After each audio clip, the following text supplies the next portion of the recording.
नमस्कार मित्रों, Hindi platform channel पे मैं राजकुमार आपका स्वागत करता हूं। और आज हम व्याकरण के महत्वपूर्ण चैप्टर वर्णमाला के बारे में पढ़ेंगे,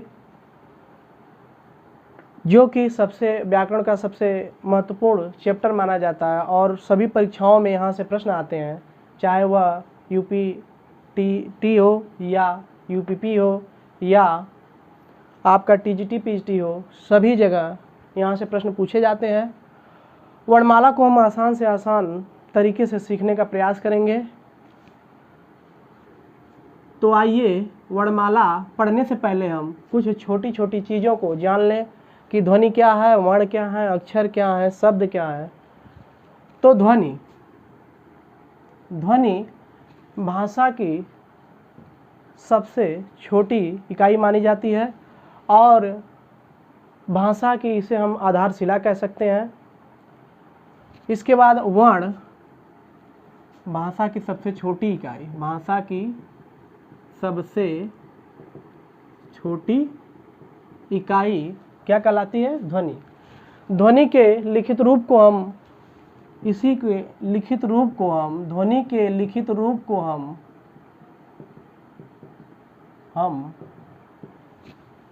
के लिखित रूप को हम वर्ण कहते हैं। इसके बाद शब्द, भाषा की सार्थक लघुत्तम इकाई, को हम शब्द कहते हैं।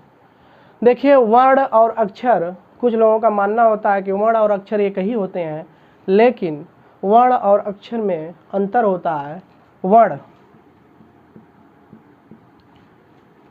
वर्ण जैसे मैंने लिख दिया सफल, मैंने लिखा सफल। सफल में इसे हम इसका खंड करेंगे स, फ और ल। स, फ और ल, तीन वर्णों से मिलके सफल बना एक शब्द है जो कि सार्थक है। स, फ, ल, सफल। तो इसमें कितने वर्ण हो गए? 1 और 2 और 3, इसमें 3 वर्ण हो गए। लेकिन अभी इसमें अक्षर की बात की जाएगी तो स, इसमें अ छिपा है, फिर फ, इसमें भी अ छिपा है, फिर इसके बाद ल, इसमें भी अ छिपा है। तो देखने पे 1 2 3 4 5 6, यहाँ पे कितने आते हैं? 6। तो कहने का मतलब है अक्षर कितने हो जाएंगे? सफल में 6 हो जाएंगे और वर्ण कितने होंगे? 3 होंगे। तो यही बस इसका अंतर होता है वर्ण और अक्षर में। इसीलिए हमारी लिपि अक्षरात्मक है, न कि वर्णात्मक। हमारी लिपि कैसी है? अक्षरात्मक है। ये तो वही सब छोटी छोटी बातें हो गई। अब इसके बाद भाषा की सार्थक लघुत्तम इकाई को ही हम शब्द कहते हैं। जैसे मैंने लिख दिया राम, ये क्या है? सार्थक इकाई है और इसका जो है कि कुछ न कुछ अर्थ है और लघुत्तम है, तो यह क्या हो जाएगा? शब्द हो जाएगा। अब इसके बाद हम वर्णमाला पढ़ेंगे। वर्णमाला किसे कहते हैं? सीधे सीधे प्रश्न बनता है, वर्णों के संकलन को, वर्णों के व्यवस्थित समूह को। तो वर्णमाला वर्णों के व्यवस्थित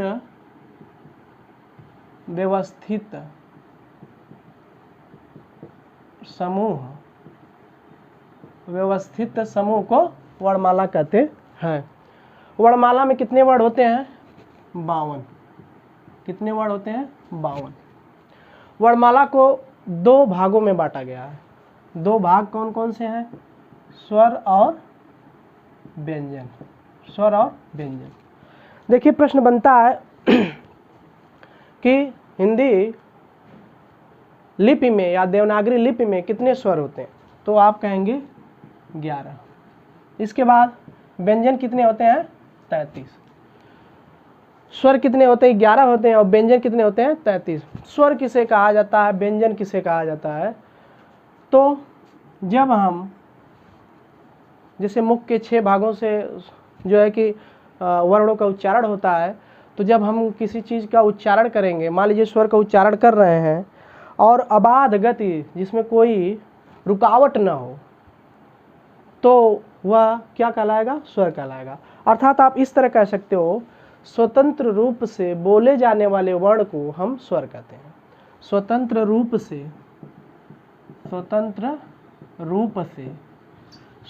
रूप से बोले जाने वाले वर्ण को हम क्या कहते हैं? स्वर कहते हैं।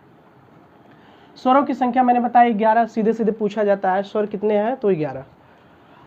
अब स्वरों का वर्गीकरण, नंबर 1 मूल स्वर या ह्रस्व स्वर या मूल होते हैं, ये एक मात्रिक होते हैं। जैसे कह दिया जा अ, ई, उ और री, एक मात्रिक स्वर कहलाते हैं या मूल स्वर होते हैं, इसमें कोई मिलावट नहीं होती है, अ, ई, उ, री। इसके बाद दूसरा दीर्घ स्वर,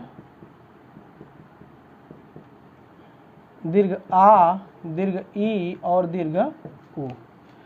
ये देखिए, जब समान स्वर या ह्रस्व स्वर, जब दीर्घ स्वर या ह्रस्व स्वर जो कि समान हो, आपस में मिलते हैं, वही दीर्घ स्वर कहलाते हैं, द्विमात्रिक होते हैं। जैसे कह दिया जाए अ प्लस अ, ई प्लस ई, उ प्लस उ। आपको संधि जब सीखना होगा तो इसका काम आता है। अब इसके बाद संयुक्त स्वर, भिन्न भिन्न स्वर मिलकर आपस में संयुक्त स्वर होते हैं। संयुक्त स्वर में ए, ऐ, ओ, औ, ये है संयुक्त स्वर। जैसे इसमें अ प्लस ई, अ प्लस ए, अ प्लस उ, अ प्लस ओ, ये आपके संयुक्त स्वर हो गए। अब स्वतंत्र रूप से बोले जाने वाले वर्ण स्वर कहलाते हैं। स्वरों की संख्या 11 होती है। वर्णमाला किसे कहते हैं? वर्णों के व्यवस्थित समूह को कहते हैं। वर्णमाला में 52 वर्ण होते हैं। स्वरों को 3 भागों में बांटा गया, मूल स्वर या ह्रस्व स्वर, दीर्घ स्वर और संयुक्त स्वर। अब इसके बाद व्यंजन अब इसके बाद हम व्यंजन पढ़ेंगे। ये तो स्वर हो गए 11। व्यंजन, इनकी संख्या कितनी होती है? 33। सीधे सीधे वीडियो के एग्जाम में पूछ लिया गया कि व्यंजन कितने होते हैं। 33 व्यंजन होते हैं। और व्यंजन के बारे में अभी हम जानेंगे कौन कौन व्यंजन होते हैं। जैसे क से म तक, क से म तक, ये कितने हुए? 25 व्यंजन हुए। 25 हो गए।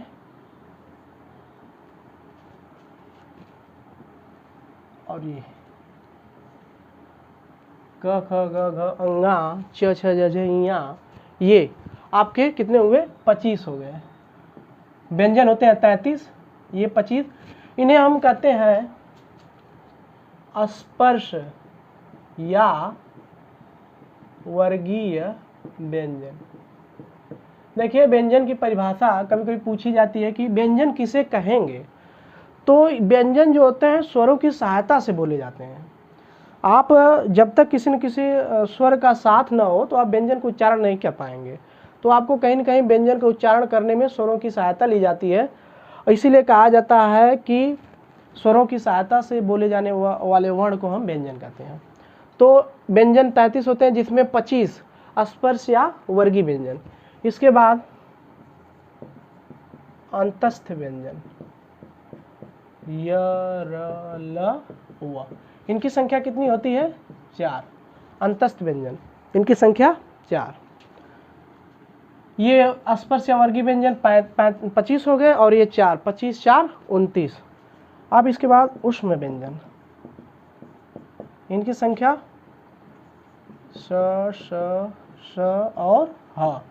स, स, इस स को जो है बड़ा वाला स, इसे आप तालव्य स कहेंगे, इसे आप मूर्धन्य स कहेंगे, इसे दंत स कहेंगे।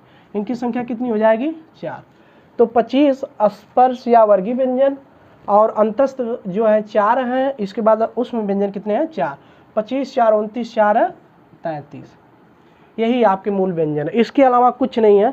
एक प्रश्न यहाँ पे बना, मैं आपको दिखाना चाहता हूँ। देखिए कैसे प्रश्न बनाते हैं लोग। देखिए प्रश्न पूछा गया था, इनमें से व्यंजन नहीं है, इनमें से व्यंजन नहीं है। वर्णमाला के लास्ट में मैं सभी प्रश्नों पे चर्चा करूंगा। इनमें से व्यंजन नहीं है, आप अपना दिमाग लगाइएगा। प्रश्न है क, दूसरा है च, तीसरा है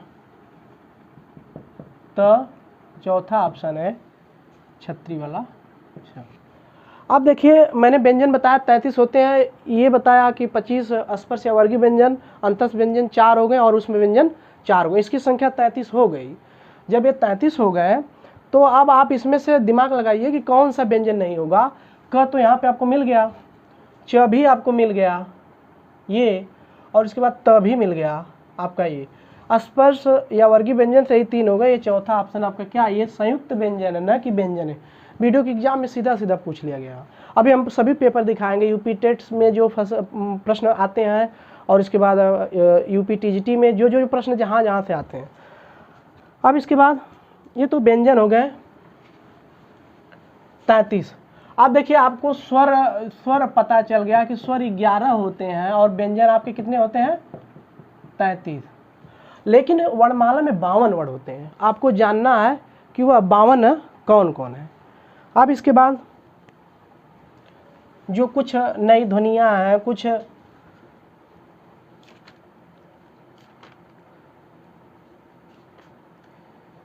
अब इसके बाद संयुक्त व्यंजन, एक संयुक्त व्यंजन, मूल व्यंजन नहीं है, संयुक्त व्यंजन। जैसे संयुक्त स्वर आपने पढ़ा, संयुक्त व्यंजन छत्री, त्रिशूल, ज्ञ और श्र। देखिए यहाँ से प्रश्न बार बार बनता है, संयुक्त व्यंजन जैसे मूल व्यंजन ये नहीं है, संयुक्त है। जैसे इसकी उत्पत्ति क और स से हुई है, मूर्धन्य स, इसकी त और र से, इसकी ज और या से या, और इसकी तालव्य स, ये तालव्य स है, पूछा जाता है ये बार बार पूछा जाता है। आप देखेंगे तो पेपर देखिएगा, जरूर पूछा जाता है इसकी उत्पत्ति किससे हुई है। अब ये 4 हो गया, इसी में जोड़ दीजिए संयुक्त व्यंजन, ये 4। अब इसके बाद जो है आपका द्विगुण व्यंजन, द्विगुण व्यंजन या द्विगुण व्यंजन या उक्षिप्त व्यंजन, द्विगुण व्यंजन या उक्षिप्त व्यंजन, ड़ और ढ, ड़ ढ, ये 2 ये हो गए 2। अब इसके बाद आपका है अनुस्वार, अनुस्वार ये जो जैसे अंश हम लिखते हैं, अंश ये इसके ऊपर लगता है, यही अनुस्वार है। अनुस्वार विसर्ग ये दोनों, जैसे हम प्रातः लिखते हैं ये विसर्ग हो गया, ये आपके 2 हो गए। मतलब द्विगुण या व्यंजन जो है द्विगुण आपका 2 और अनुस्वार विसर्ग ये आपके 2। अब आप जोड़ लेंगे तो यही 52 आपका जो है कि सीधे वर्णमाला में आते हैं। जैसे कह दिया जा 33, 11, 44, 44, 4, 48, 2, 50, 2, 52, यही आपके वर्णमाला में सीधे सीधे यही 52 वर्ण हैं। हिंदी वर्णमाला में पूछा जाता है कि हिंदी वर्णमाला में कितने वर्ण, तो 52 वर्ण। अब इसके बाद एक चीज़ आपको ये ध्यान देना है, एक विद्वान है आचार्य किशोरीदास वाजपेयी जी, कहते हैं अनुस्वार न तो स्वर है न तो व्यंजन है, ये अयोगवाह है। किशोरीदास वाजपेयी कहते हैं, किशोरीदास वाजपेयी कहते हैं न तो यह स्वर है न तो व्यंजन है, ये क्या है, अयोगवाह है, जिसका योग ना होने पर भी ये हमारे साथ चलता रहता है। अब इसके बाद ये तो आपके वर्णमाला में हो गए। अब प्रश्न बनता है कि अल्प प्राण, महाप्राण और इसके बाद घोष, सघोष सब क्या क्या हैं, तो आप जान जाइए। अल्प प्राण, अल्प प्राण क्या, जैसे जब हम उच्चारण करते हैं तो हमें कम वायु की जरूरत पड़ती है, वह सभी क्या कहलाते हैं, अल्प प्राण कहलाते हैं। जैसे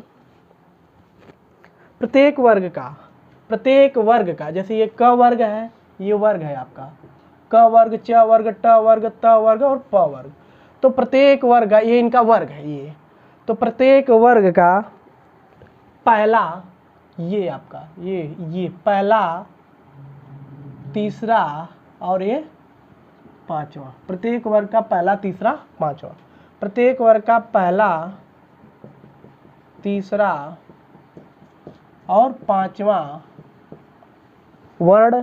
फिर उसके बाद अंतस्थ व्यंजन, अंतस्थ मैंने बताया ना, य, र, ल और व, ये अंतस्थ होते हैं।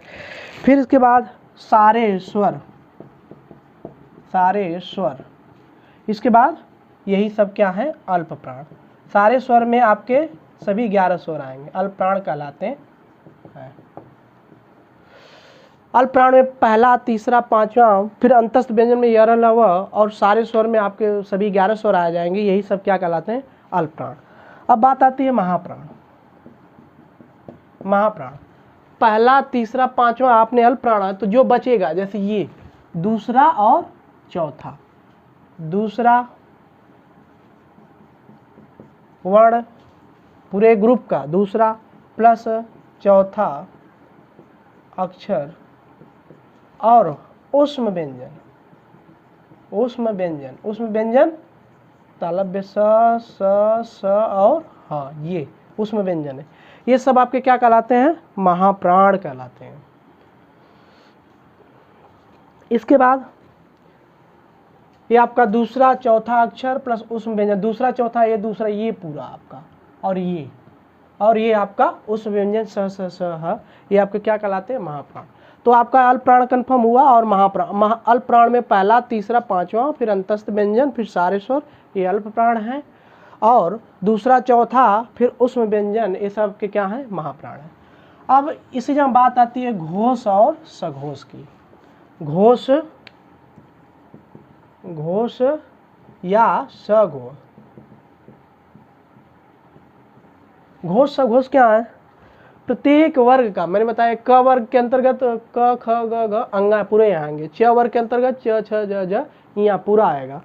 तो घोष या सघोष में प्रत्येक वर्ग का, प्रत्येक वर्ग, समझ जाइए कि सभी वर्ग की बात मैं कर रहा हूँ, प्रत्येक वर्ग, ये पूरा क वर्ग, च वर्ग, ट वर्ग, ये प्रत्येक वर्ग का तीसरा, प्रत्येक वर्ग का तीसरा, ये पूरा, ये तीसरा, तीसरा, चौथा प्लस पांचवा, प्रत्येक वर्ग का तीसरा, चौथा, पांचवा, ये घोष सघोष की बात करें, प्रत्येक वर्ग का तीसरा, चौथा, पांचवा, ये पूरा इतना प्लस सारे स्वर, प्रत्येक वर्ग का तीसरा, चौथा, पांचवा प्लस सारे स्वर प्लस अंतस्थ व्यंजन, अंतस्थ में य, र, ल, व प्लस हाँ, ये आपके क्या हो जाएंगे, घोष या सघोष। ये आपको थोड़ा सा याद करना पड़ेगा, सूत्र की तरह याद करेंगे तो फिर आपको इतना याद रहेगा, तो आप जब आएगा कि घोष वर्ण है इन चारों में से बताइए, तो आप निकाल ले जाएंगे कि प्रत्येक वर्ग का तीसरा होगा, चौथा होगा, पांचवा होगा प्लस सारे स्वर होंगे, फिर अंतस्थ व्यंजन होंगे। और हाँ, अंतस्थ व्यंजन य, र, ल, व याद होना चाहिए, और स्वर जो 11 सभी याद होने चाहिए, और तीसरा, चौथा, पांचवा, तीसरा, चौथा, ये पांचवा। अब इसके बाद आता है अघोष। अघोष प्रत्येक वर्ग का पहला और दूसरा, प्रत्येक वर्ग का पहला, दूसरा अक्षर, प्रत्येक वर्ग का पहला, दूसरा प्लस तीनों स, तीनों स, ये आपका क्या है, अघोष है। प्रत्येक वर्ग का पहला, दूसरा और ये तीनों स, ये आपका क्या है, अघोष है। एक चीज़ ध्यान दीजिएगा कि एक ही वीडियो में आपकी जो है कि सभी वर्णमाला नहीं आ पाएंगे, इसलिए जो है कि मैं इसका दूसरा भाग आप लोगों के सामने जल्द ही प्रस्तुत करूंगा। उसमें जो प्रश्न आए हुए हैं उस पर चर्चा होगी, और इसके बाद जो जो महत्वपूर्ण उसमें जैसे अग्र स्वर, मध्य स्वर, सब पे चर्चा की जाएगी। तो पहले आप इतना जानिए, फिर जो बचेगा वो दूसरे वीडियो में। फिर इसके बाद अब कुछ चीज़, जैसे ये तो आपके अल्प प्राण, महाप्राण, घोष सघोष सब कुछ हो गए।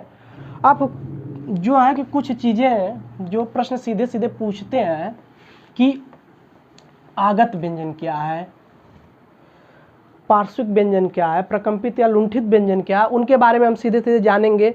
आगत व्यंजन जो अरबी फारसी शब्दों से सीधे सीधे चले आए हैं, जैसे आगत व्यंजन।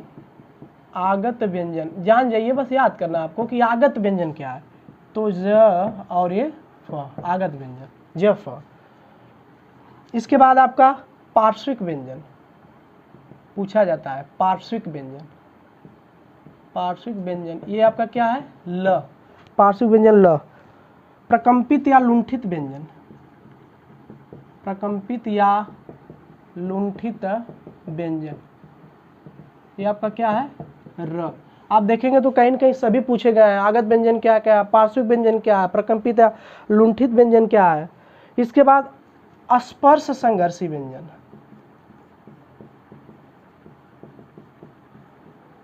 स्पर्श संघर्षी की बात इसमें कर रहा है। स्पर्श व्यंजन ये है, स्पर्श या वर्गीय व्यंजन च छ ज झ, च छ ज झ, ये आपका क्या है, स्पर्श संघर्षी व्यंजन है, च छ ज झ। इसके बाद आपका संघर्षी व्यंजन,